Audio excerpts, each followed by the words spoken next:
another episode of the Fitfluencer Series. I am here today with Sam Pepys. We're down at Motus Strength in Fulham, and he's just taken me through a wonderful S&C workout. And today, what we're going to talk about primarily is kind of the difference between S&C and PT, because Sam is an S&C coach, I'm a PT.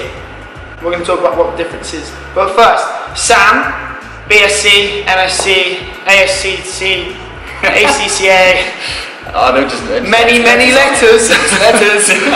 Why don't you introduce yourself to the wonderful people at home, tell them a little bit about yourself and why you've got so many letters after your name. I know, there are only letters within the day.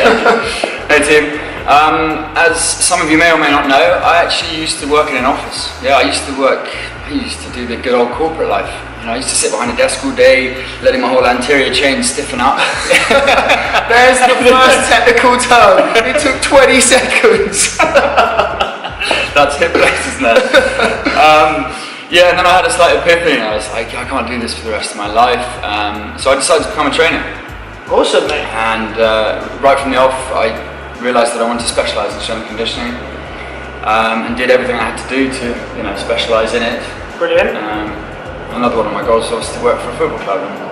Yeah, and so you did? I did that. Which football club was that? Crystal Palace football club. Not a bad team to work for, to be fair. A bit of a sinking ship. So, what do the letters mean? Obviously, MSc, Master of Science. Yeah. And what about the others?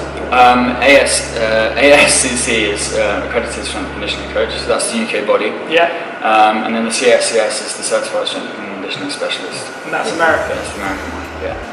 Awesome. Okay, so lots of qualifications, very capable chap. Took me through a very good workout and gave me lots of tips in the process, which was brilliant. So what we're going to talk about initially is if you've ever had any injuries. Plenty. Could you name a couple? Loads. What's your worst one? I'd say ankle sprain. Yeah? Yeah. Twice. Grade 3? Right ankle. No, grade 2. Mate, that's not an injury. That's nothing. That's not an injury. Actually, you can walk that off. No, I know. I've been quite fortunate in that respect. Good. Okay, cool. And very quickly, tell a bad joke. Just going to put him massively on the spot there. What did Sushi A say to Sushi B? I don't know. What did Sushi A say to Sushi B? What's up, B? That's shocking. You went in bad. That was brilliant. Alright, so that had to be bad, right? That was bad. I did ask. It can only get better now, right? True. Yeah. Only up from there. Okay. Right, so let's jump in. Strength and conditioning, S&C, yeah. PT, personal training. Where do you see the differences? What is it? Essentially, strength and conditioning is a form of performance enhancement, as well as injury prevention. So you look at the sport in question, identify do the needs analysis for it, determine what the body has to do in order to fulfill a certain role within a given sport. At the same time, obviously, you've got to do your utmost to actually keep them within that sport and not get injured.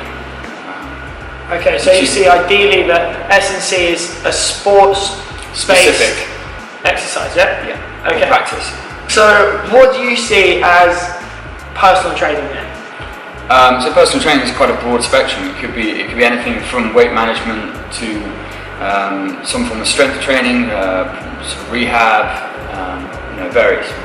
So the key difference is really that S&C is sports based. You're looking to try and improve someone's performance within that sport. Absolutely. And the aesthetic side of things is really a secondary priority. Absolutely. Yeah? Okay, cool. So that's really good, because I feel like it's not very well kind of differentiated between. Sometimes S&C coaches do work as personal trainers as well, and so I think a lot of people maybe don't realise what the difference is. So I'm glad that we kind of there is definitely a crossover. The terminology is used a lot more in a personal training environment now, but essentially strength and conditioning is a sport specific practice. It's interesting. I think that S&C it's a really new practice. It's a very new skill, and actually the professions, there's not that many S&C coaches because not that many sports are fully professional. So it's so new, and a lot of PTs are kind of learning from this. I think that the actual whole evolution that we're going through at the moment is that sports training is coming into like the PT world, and actually it's kind of infecting it, which is quite nice. I'd say infecting in a nice way. As bad as that sounds, I'm trying to use it as a positive. But it's kind of like, it used to be bodybuilding influence, right? PT was influenced by bodybuilders, aesthetics, and that's where a lot of the marketing came from. Whereas now you've got this movement with CrossFit, you've got this movement with S&C, you've got movement, mobility, physiotherapy, all of these things, and yoga combining to mean that PT is now much broader than it used to be. Much bigger and better package. It's a much bigger and better package, isn't it? Like a big movement at the moment is HIIT. Right?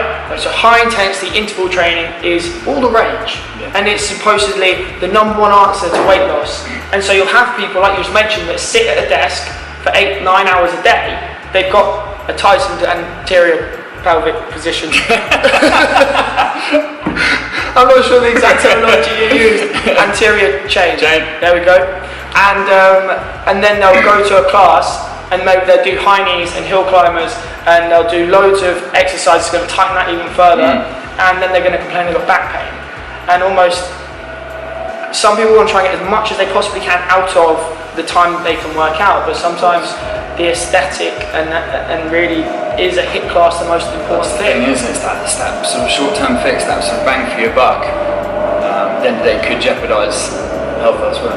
Yeah, exactly. I mean, so many people have these lower back issues, which a lot of the time you see are just anterior pelvic tilt. They're just the hips rolling forward, tightening through the lumbar. People are like, oh my god, my back hurts. Well, yeah, I'm not surprised. It's the back, it's not. Yeah, it's not your back, it's in your back. Exactly. So, like, where do you kind of sit on this whole high intensity fad? I don't want to call it fad because it does have big merit. It has a value. Definitely has a value. I just think if you're smashing your body 4 or 5 times a week in a high intensity environment, and that's it, and then you're sitting behind a desk all day, every day, you need to open your eyes to like the bigger picture. What do you see that bigger picture as? Incorporating some form of strength training, with that strength training obviously some form of mobility work as well, just having a slightly more rounded approach to training as opposed to just going for high intensity training, because it's obviously going to burn fat effectively. There is more to it. A more rounded approach will lead to longevity. 100%, and longevity is the ability to run around and chase your kids when you're 40 or 50. Exactly. It's being able to kind of go for a run and climb up the hill and train longer, live longer. Exactly. You want to have a much better overall life. Yeah. So what do you kind of think are some of the main mobility issues that you see with people, like the more common ones? Definitely one that you mentioned previously. Which was anterior pelvic tilt. There we go. It's just literally, it's terminology, that's it. Everyone's either anterior or posterior. You tend to see, well, with my clients, they tend to be a lot more anterior, which causes, with some of them, it causes that additional tightness and then pulling through the lower back area. Tightness in the ankles. Yes. Yeah. Something that I actually am suffering from a little bit at the moment. Yeah. Trying to sort this fella out. So what do you think is kind of one of the main things people can do to try and loosen up those ankle joints? You feel like it's like they just need to move more, or it's just working the ankle in and out of its end range. So working that dorsiflexion, taking that knee, past the toes. But it could be anything from a blockage within the ankle, or it could be tightness in the actual calf that's contributing towards the restriction. But at the end of the day, it's just getting a joint moving. That is it. When your mobility is compromised, it is the joint that is suffering. So stretching the muscles around the joint as well as actually working the joint in and out of its end range is highly beneficial. It's actually interesting you said one thing, which was let the knee go past the toes. Yep. I know that a lot of people will think that in a squat that should never happen. Yeah. What's your take? It's perfectly normal, working eccentrically for the knees to go past the toes. Yeah. Something to be mindful of is obviously when you're pushing away from the floor, you want to make sure the knee then comes back, because that's when the shearing force is going to come in. And what? But it's like that exactly. Okay, let's give this in layman's terms to people. Layman's terms. So when you're descending on your squat, your knees are naturally going to come over your toes. Okay, that is if you've got proficient ankle range. Yeah. If you are slightly restricted in the ankle, the knees are going to stay behind. And if you're going to go arse to grass, the bar's going to go back and you're going to fall on your ass. It will literally be arse to grass. Literally arse to grass, yeah. But generally speaking, most people can sort of get their knee sort of in line with their toes / past. It is perfectly normal. Then when you're coming out of the hole, starting your ascent on the squat, be mindful of getting the weight back through the heel, midfoot, in order to make sure that the knee then comes back past. Otherwise a lot of pressure gets put through the knee. Brilliant, man, that's great advice. I think one of the main reasons people initially said that you shouldn't let your knee come over your toe is because a lot of people, when they first squat, maybe they squat onto their toes and their heels come up. Yeah. And so it's like a coaching cue. You say, okay, well keep your knees back, because if your knees aren't over your toes, you're really going to struggle to be on your toes. Yeah. Right? So it's almost like when we're coaching people, you see little things their body's doing, and you go, okay, if you don't do that, this won't happen. And instead of saying whatever it is, keep your weight back, it was okay, don't let your knees come too far forward, and then keep your weight back as a result of that. But it's interesting you say that, actually, because at the end of one of the workshops at unit, one of the trainers came up to me and goes, so it's interesting you mentioned that your knees can't go past your toes, because I was at a conference the other day and this guy was telling me that, your knees should never go past your toes, blah, blah, blah. And I just said to him, I was like, try going up the stairs next time without your knees going past your toes and see what happens. It's like, it's perfectly normal, perfectly normal. Perfectly normal indeed. The other thing I see a lot, and I would imagine you do as well, is when someone is squatting, the movement of the knee kind of laterally comes inwards. Exactly, it comes in. Now, valgus. The good old valgus. The good old valgus. We see it all the time, and I think that for people that do sit in an office chair a lot, it's quite proficient with them. And why do you think that happens primarily? What do you reckon the cause of it, and why people kind of suffer from this valgus movement? It could be a combination of things. It could either be something down the ankle. So if your ankle is restricted, the path of least resistance is going to be taken by the shin, tibia, in order to accommodate the range. That's then going to cause the knee to come inwards. But then if you look further up the chain, body, towards the sort of hip area, it could be some form of inhibition around the hip area, hip flexor, regional function. Yeah. One thing I see is like a lot of women, especially because of how wide their hips are, if they're squatting quite narrow as well, then that can be a real big kind of, the force is going in anyway. Well, it's like the Q angle. Yeah. Q angle is a technical term. Okay. I'm trying to keep it later because you're coming out of all this technical mumbo jumbo. It's called Q angle, okay? And that is the angle from your hips down to your feet. And I think that women proficiently, it's embellished, it's made worse, by the fact that women are taught to always sit like this, right? You're always told to keep your knees closed. You're always taught to like walk with one foot in front of the other. And even if you're kind of sitting, your knees aren't crossed, you're always in this position. So it's like, okay, how do you stand up from this position? Like this? With your knees together? Like, I see my mum doing it all the time. It's like, this is the kind of condition that, and then you walk with your like legs all tucked over. And so for me to go, okay, put your feet like that, okay, keep your knees out, and then stand up, is like a whole different way of moving. Serious coaching going on right here. This is coaching 101. Yeah, so I kind of feel like there may be structural issues, but on top of that, it might just be because they've never thought, oh, maybe my feet and knees shouldn't come together. And almost there's that social aspect as well. You've always been taught to sit like this. Yeah, it's behavioural pattern. If you do something repeatedly over a certain period of time, your body just gets used to doing it, and that's what it's going to choose to do. And actually changing that habit, changing that movement is one of the hardest things to do. Especially if you've got 40 years of it ingrained into you, this is how I move. Changing that's really, really difficult. And almost why I'm a firm believer that children should be taught to move properly from a young age, because it's so much easier to learn a skill than it is to unlearn an old skill and learn a new one. Old dog, new tricks, all that.